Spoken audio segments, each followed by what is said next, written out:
Alexandre Coiré, Galileu e Platão, este é o primeiro texto, e o segundo texto é Do Mundo do Mais ou Menos ao Universo da Precisão. Tradução revista por José Trindade dos Santos, da Faculdade de Letras da Universidade Clássica de Lisboa. Nota: os dois estudos ora apresentados aos leitores de língua portuguesa foram originalmente publicados em 1943 e 1948. Pasmem. São estudos extremamente atuais. Polemicamente inovadores, os pontos de vista que defendem opunham-se às correntes da epistemologia, o estudo do conhecimento, e história das ciências da época, fortemente marcada por tendências empiristas e positivistas. Contra estas, Coiré sustentava duas teses capitais. A primeira defende que as conquistas do pensamento antigo devem ser examinadas à luz das categorias do tempo em que surgiram, e não segundo os pontos de vista atuais. Isso em 1943. A segunda aparece-nos como uma apaixonada defesa da ideia, uma reclamação dos direitos da imaginação teórica contra os da realização prática.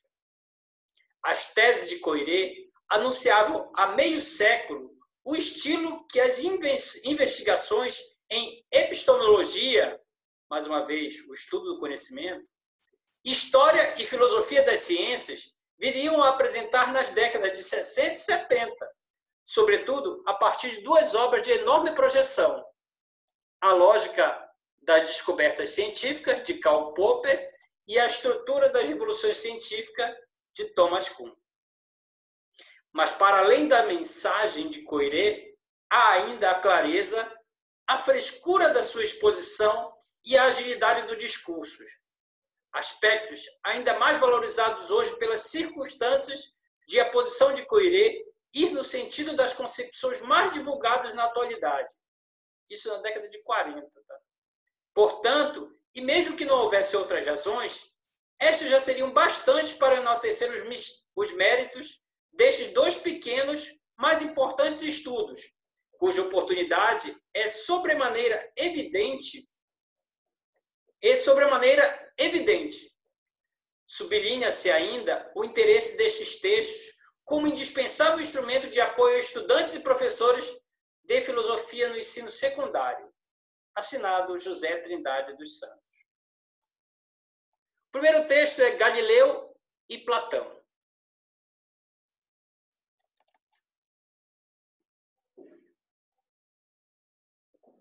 O nome de Galileu Galilei encontra-se indissoluvelmente ligado à Revolução Científica do século XVI. Uma das mais profundas, se não a mais profunda revolução do pensamento humano, depois da descoberta do cosmos pelo pensamento grego. Uma revolução que implica uma mutação intelectual radical, de que a ciência física moderna é, ao mesmo tempo, expressão e fruto. Esta revolução é por vezes caracterizada e explicada simultaneamente por uma espécie de revolta espiritual, por uma transformação completa de toda a atitude fundamental do espírito humano, tomando a vida ativa, o lugar da teoria, que é a vida contemplativa, que até então havia sido considerado sua forma mais elevada. O homem moderno, isso em 43, tá? Procura dominar a natureza, ao passo que o homem medieval ou antigo se esforçava, antes de mais, por a contemplar. Deve, pois, explicar-se a tendência mecanista da física clássica, física de Galileu, de Descartes, de Hobbes, e a ciência ativa operativa, que devia tornar o homem dono e senhor da natureza, por este desejo de dominar, de agir. Deve-se considerá-la como decorrente muito simplesmente desta atitude, como aplicação à natureza das categorias do pensamento do Homo faber. A ciência de Descartes a fortiori, a de Galileu não é mais, como já foi dito, do que a ciência do artesão ou do engenheiro. Esta explicação não me parece, devo confessá-lo, inteiramente satisfatória. É verdade, bem entendido, que a filosofia moderna, tal como a ética e a religião moderna, põe a tônica na ação, na praxis, bem mais do que o fazia um pensamento antigo e medieval. O mesmo é verdade acerca da ciência moderna. Penso na física cartesiana, nas suas comparações com roldanas, cordas e alavancas. Contudo, a atitude que acabamos de descrever é muito mais a de Bacon, cujo papel na história das ciências não é da mesma ordem que a de Galileu ou de Descartes. A ciência destes não é de engenheiros ou artesãos, mas de homens cuja obra raramente ultrapassou a ordem da teoria. A nova balística foi elaborada não por artífices ou artilheiros, mas contra eles. E Galileu não aprendeu o seu ofício com aqueles que se atarefavam nos artesanais e estaleiros navais de Veneza. Muito pelo contrário, ensinou-lhes o deles. Além disso, essa teoria explica demasiado e demasiado pouco. Explica o prodigioso desenvolvimento da ciência do século XVII pelo da tecnologia. Todavia, este último é muito menos marcante que o primeiro. Por outro lado, esquece as conquistas técnicas da Idade Média. Negligencia o apetite de poder e de riqueza que inspirou a alquimia ao longo de toda a sua história. Outros eruditos insistiram na luta de Galileu contra a autoridade, contra a tradição, em particular a de Aristóteles, contra a tradição científica e filosófica que a Igreja defendia e ensinava nas universidades. Sublinharam o papel da observação e da experiência na nova ciência da natureza. É perfeitamente verdade que a observação e a experimentação constituem um dos traços mais característicos da ciência moderna. É certo que nos escritos de Galileu encontramos inúmeros apelos à observação e à experiência, e uma ironia amarga em relação aos homens que não acreditavam no testemunho dos seus olhos, porque aquilo que viam era contrário ao ensinamento das autoridades, ou pior ainda, que não queriam, como Cremonini, olhar pelo seu telescópio com medo de verem alguma coisa que pudesse contradizer as teorias e crenças tradicionais.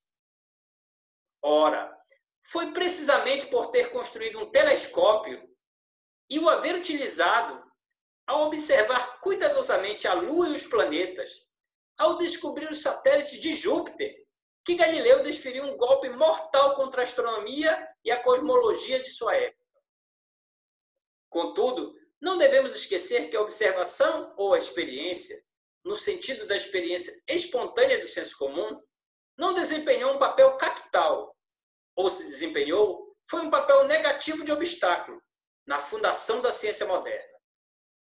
A física de Aristóteles, e mais ainda a dos nominalistas parisienses de Buridan e Nicolau Oresme, encontrava-se muito mais próxima, segundo Toneri e Durkheim, da experiência do senso comum do que a de Galileu e a de Descartes. Não foi a experiência, mas a experimentação que desempenhou, apenas mais tarde, um papel positivo considerável. A experimentação consiste em interrogar metodicamente a natureza. Esta interrogação pressupõe e implica uma linguagem com a qual formulemos as questões, bem como um dicionário que nos permita ler e interpretar as respostas. Para Galileu, sabemos bem, eram em curvas, círculos e triângulos, em linguagem matemática, ou mais precisamente, em linguagem geométrica, não a do senso comum, ou de puros símbolos, que deveríamos falar à natureza e receber as suas respostas. A escolha da linguagem e a decisão de a empregar não podiam, evidentemente, ser determinadas pela experiência que o próprio uso dessa linguagem devia tornar possível. Era-lhe necessário vir de outras fontes.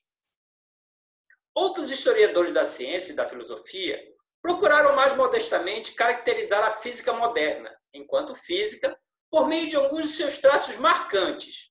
Por exemplo, o papel que o princípio da inércia aí desempenha. Exato de novo. O princípio da inércia ocupa um lugar eminente na mecânica clássica, em contraste com a dos antigos. É aí a lei fundamental do movimento. Reina implicitamente sobre a física de Galileu e explicitamente sobre a de Descartes e de Newton. Mas determos-nos sobre essas características parece um pouco superficial. A meu ver, não basta estabelecer simplesmente o fato. Devemos compreendê-lo e explicá-lo. Explicar por que razão a física moderna foi capaz de adotar esse princípio.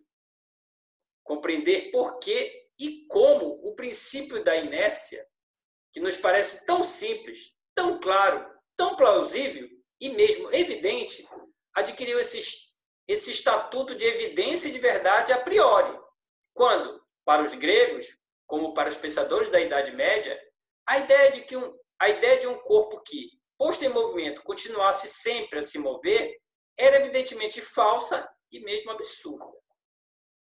Não tentarei explicar aqui as razões e as causas que provocaram a revolução espiritual do século XVI. É suficiente para o nosso propósito descrevê-la, caracterizar a atitude mental ou intelectual da ciência moderna por meio de dois traços solidários. Primeiro, a destruição do cosmo, por conseguinte, o desaparecimento da ciência de todas as considerações fundadas sobre essa noção. Segundo, a geometrização do espaço, isto é, a substituição do espaço homogêneo e abstrato da geometria euclidiana pela concepção de um espaço cósmico qualitativamente diferenciado e concreto, o da física pré-galilaica. Podemos resumir e exprimir como segue essas duas características: a matematização, geometrização da natureza e, por consequência, a matematização, geometrização da ciência. A dissolução do cosmos significa a destruição de uma ideia, a de um mundo de estrutura finita, hierarquicamente ordenado, de um mundo qualitativamente diferenciado do ponto de vista ontológico. Esta é substituída pela de um universo aberto, indefinido e mesmo até infinito, que as mesmas leis universais unificam e governam. Universo no qual todas as coisas pertencem ao mesmo nível de ser. Ao contrário da concepção tradicional, que distinguia e opunha os dois mundos do céu e da terra. As leis do céu e as da terra são, a partir de agora, fundidas em conjunto. A astronomia e a física tornam-se independentes e mesmo unificadas e unidas. Isso implica a desaparição da perspectiva científica de todas as considerações baseadas no valor, na perfeição, na harmonia, na significação e no desígnio, que desaparece no espaço infinito do novo universo. E neste novo universo, neste novo mundo de uma geometria tornada real, que as leis da física clássica encontram valor e explicação. A dissolução do cosmos, repito, eis o que me parece ser a revolução mais profunda realizada ou sofrida pelo espírito humano depois da invenção do cosmos pelos gregos.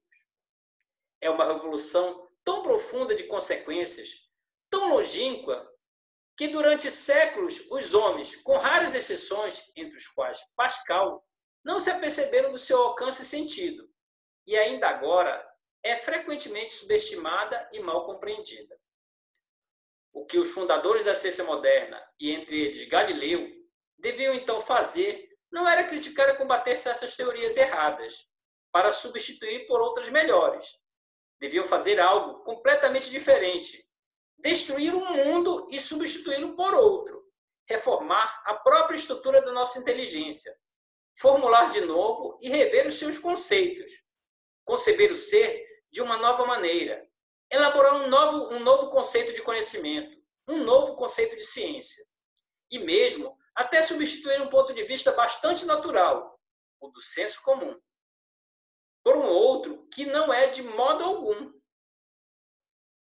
Isso explica por que razão a descoberta de coisas, de leis, que parecem hoje tão simples e fáceis, que as ensinamos às crianças, leis do movimento, leis da queda dos corpos, exigiam um esforço tão longo, tão árduo, frequentemente vão, de alguns dos maiores gênios da humanidade. Um Galileu, um Descartes. Este fato, por seu lado, parece-me refutar as tentativas modernas de minimizar ou mesmo negar a originalidade do pensamento de Galileu, ou pelo menos o seu caráter revolucionário, e torna igualmente manifesto que a aparente continuidade do desenvolvimento da física da Idade Média aos tempos modernos, continuidade que Caverne e Durkheim tão energicamente sublinharam, é ilusória. É verdade, bem entendido, que uma tradição ininterrupta conduz das obras dos nominalistas parisienses às de Benedetti, Bruno, Galileu e Descartes. Eu próprio acrescentei um elo à história desta tradição. Contudo, a conclusão que daí extrai Durkheim é enganadora. Uma revolução bem preparada é, apesar de tudo, uma revolução e, a despeito do fato de Galileu ter, na sua juventude, como Descartes por vezes, partilhado as perspectivas e ensinado as teorias dos críticos medievais de Aristóteles, a ciência moderna, a ciência nascida dos seus esforços e das descobertas, não segue a inspiração dos precursores parisienses de Galileu. Coloca-se imediatamente num nível completamente diferente, um nível que gostaria de designar como arquimediano. O verdadeiro precursor da física moderna não é nem Buridan, nem Nicolau Oresme, nem mesmo João Filipono, mas sim Arquimedes. Parte 1. Podemos dividir em dois períodos a história do pensamento científico da Idade Média e do Renascimento, a qual começamos a conhecer um pouco melhor. Ou antes, como a ordem cronológica não corresponde senão muito grosseiramente a esta divisão.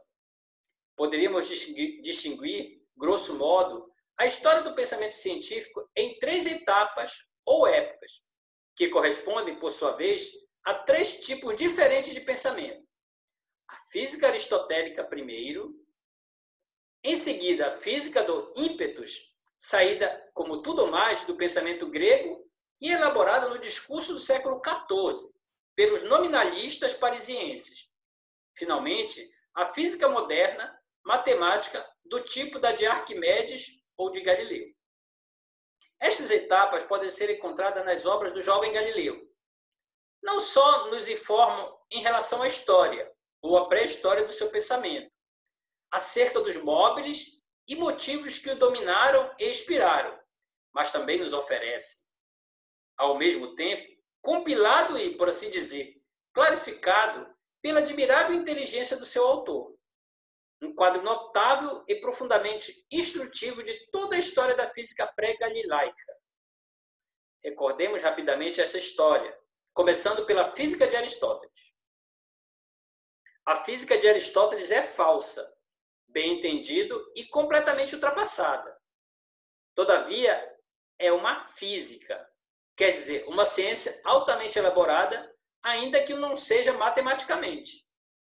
Não se trata de um imaginário pueril ou de um enunciado logomáquico, grosseiro do senso comum, mas de uma teoria, isto é, de uma doutrina que, partindo naturalmente dos dados do senso comum, os submete a um tratamento coerente e sistemático. Os fatos ou dados que servem de fundamento a esta elaboração teórica são muito simples e, na prática, admiti-los exatamente como fazia Aristóteles. Admitimos-lo exatamente como fazia Aristóteles. Achamos todos natural ver um corpo pesado cair para baixo. exatamente como Aristóteles ou São Tomás. Ficaríamos profundamente espantados ao ver um grave, pedra ou touro, elevar-se livremente no ar. Isso parecer-nos-ia muito contra a natura e procuraríamos explicá-los por qualquer mecanismo oculto. Do mesmo modo, achamos sempre natural ver a chama de um fósforo dirigir-se para o alto e colocar as nossas panelas sobre o fogo. Ficaríamos surpreendidos e procuraríamos uma explicação se víssemos, por exemplo, a chama virar-se e apontar para baixo. Consideraríamos esta concepção, ou melhor, esta atitude, como pueril e simplista. Talvez. Podemos mesmo assinalar que, segundo Aristóteles, a ciência começa precisamente quando tentamos explicar as coisas que parecem naturais. Contudo, quando a termodinâmica enuncia como um princípio que o calor passa de um corpo quente a um corpo frio, mas não de um corpo frio a um corpo quente, não traduz simplesmente a intuição do senso comum de que um corpo quente se torna naturalmente frio, mas um corpo frio não se torna naturalmente quente. E quando declaramos que o centro de gravidade de um sistema tende a tomar a posição mais baixa e não se eleva por si só, não estaremos simplesmente a traduzir uma intuição do senso comum, aquela mesma que a física aristotélica exprime ao distinguir o movimento natural do movimento violento. Além disso, a física aristotélica, tal como a termodinâmica, não se satisfaz com exprimir simplesmente na sua linguagem o fato do senso comum que acabamos de mencionar, mas transpõe-no. A distinção entre movimentos naturais e movimentos violentos situa-se numa concepção de conjunto da realidade física, concepção cujos principais traços parecem ser a crença na existência de natureza qualitativamente definidas e a crença na existência de um cosmo, em suma, a crença na existência de princípios de ordem, em virtude dos quais o conjunto dos seres reais forma um todo hierarquicamente ordenado. Toda ordem cósmica, harmonia. Estes conceitos implicam que, no universo, as coisas são, ou devem ser, distribuídas e dispostas segundo uma ordem determinada, que a sua localização não é indiferente nem para elas, nem para o universo. Que, pelo contrário, cada coisa tem, segundo a sua natureza, um lugar determinado no universo, o seu próprio, em certo sentido. Um lugar para cada coisa e cada coisa no seu lugar. O conceito de lugar natural exprime essa exigência teórica da física aristotélica. A concepção de lugar natural encontra-se fundada numa concepção puramente estática da ordem. Com efeito, se cada coisa estivesse em ordem, cada coisa estaria no seu lugar natural e, bem entendido, aí permaneceria para sempre. Por que razão deveria deixá-lo? Pelo contrário, ofereceria resistência a todo esforço para retirar daí. Não a poderíamos expulsar sem exercer sobre ela uma espécie de violência. E se, devido a essa violência, o corpo se encontrasse fora do seu lugar, procuraria regressar a ele. Portanto, todo o movimento implica uma espécie de desordem cósmica, uma alteração no equilíbrio do universo, porque quer efeito direto da violência, quer, pelo contrário, efeito do esforço do ser para compensar esta violência, para recuperar a sua ordem e o seu equilíbrio perdidos e perturbados, para reconduzir as coisas aos seus lugares naturais, lugares onde devem repousar e permanecer. Este regresso à ordem constitui precisamente o que designamos por movimento natural. Perturbar o equilíbrio, regressar à ordem, é perfeitamente claro que a ordem constitui um estado sólido e durável, que tende a perpetuar-se a si próprio indefinidamente. Não há, pois, necessidade de explicar o estado de repouso, pelo menos o estado de um corpo em repouso no seu lugar natural, próprio. É a sua própria natureza que o explica, que explica, por exemplo, que a Terra esteja em repouso no centro do mundo. Pela mesma razão, é evidente que o movimento é necessariamente um estado transitório. Um movimento natural acaba naturalmente quando atinge o seu fim. Quanto ao movimento violento, Aristóteles é demasiado otimista para admitir que este estado anormal possa durar. Além disso, o movimento violento é uma desordem que gera desordem, e admitir que pudesse durar indefinidamente significaria, de fato, abandonar a própria ideia de um cosmos bem ordenado. Aristóteles mantém, portanto, a crença tranquilizadora de que nada do que é contra natura possite esse perpétuo. Deixa eu ver o que significa. Bem, isso aqui está escrito na Física, de Aristóteles. Assim como acabamos de dizer, o movimento da física aristotélica é um estado essencialmente transitório. Tomado à letra, contudo, este enunciado seria incorreto e até mesmo duplamente incorreto. O fato é que o movimento, ainda que seja para um dos corpos movidos, ou pelo menos para os do mundo sublunar, para os objetos móveis da nossa experiência, um estado necessariamente transitório e efêmero.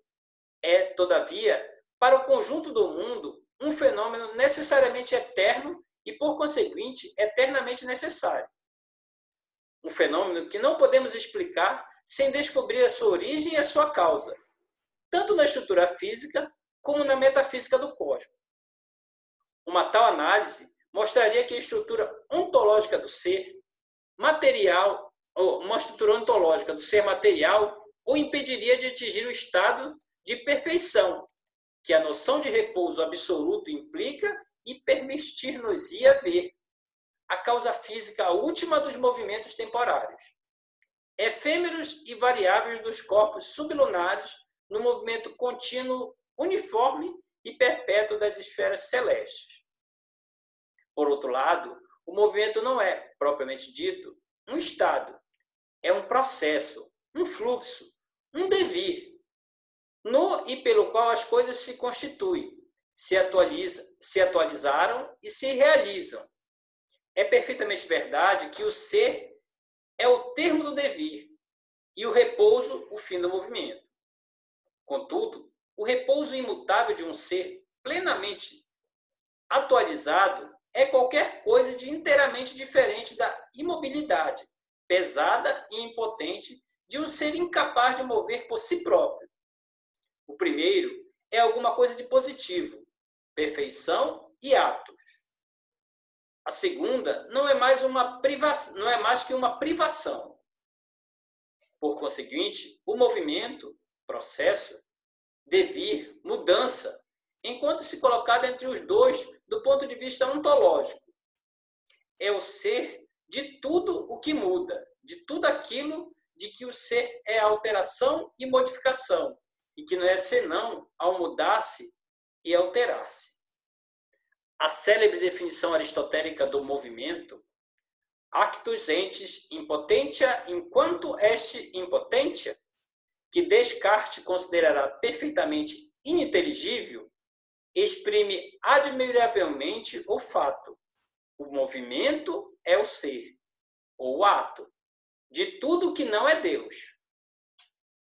Assim, mover-se é mudar. Aliter et aliter, se habere. Mudar em si próprio e em relação aos outros. Isso implica, por um lado, um termo de referência em relação ao qual a coisa movida muda o seu ser em relação. O seu ser ou relação. O que implica, se examinarmos o movimento local, a existência de um ponto fixo em relação ao qual o movido se move. Um ponto fixo imutável. O qual, evidentemente, não pode ser senão o centro do universo. Por outro lado, o fato de cada mudança, cada processo, ter necessidade, para se explicar, de uma causa implica que cada movimento necessita de um motor que o produza, motor que o mantém em movimento durante tanto tempo quanto o movimento dure. O movimento, com efeito, não se mantém como repouso. O repouso, estado de privação, não precisa da ação de uma qualquer coisa para explicar a sua persistência. O movimento, a mudança, qualquer processo de atualização ou de enfraquecimento, e mesmo de atualização ou enfraquecimento contínuo, não pode passar sem uma tal ação. Retirai a causa e o movimento cessará. Cessante causa, cessate effectus. No caso do movimento natural, esta causa, este motor, é a própria natureza do corpo, a sua forma, que procura reconduzir ao seu lugar e que conserva, pois, o movimento. Vice-versa, o movimento que é contra a natura exige, durante toda a sua permanência, a ação contínua de um motor externo junto do corpo movido. Retirai o motor e o movimento cessará. Separai-o do corpo movido e o movimento parará também. Aristóteles, sabemo-lo bem, não admite a ação à distância. Cada transmissão de movimento implica, segundo ele, um contato. Não há, portanto, senão dois gêneros de transmissão: a pressão e a tração. Para fazer mexer um corpo, é necessário empurrá-lo ou puxá-lo. Não há outros meios.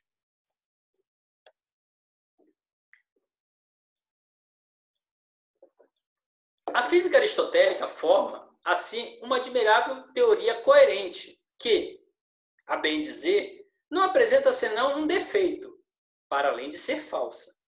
O defeito de ser desmentida pelo fato cotidiano do lançamento.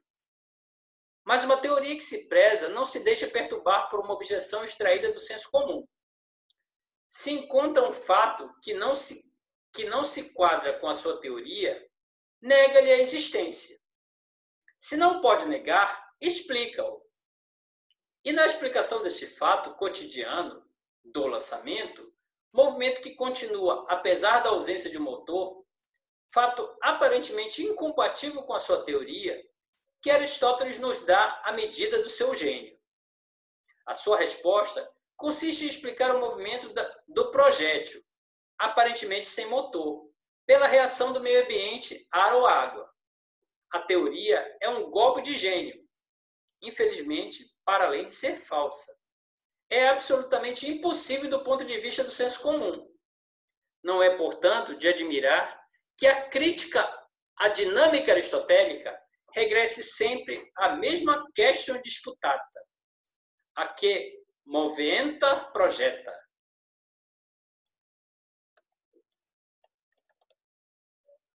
Fim da parte 1.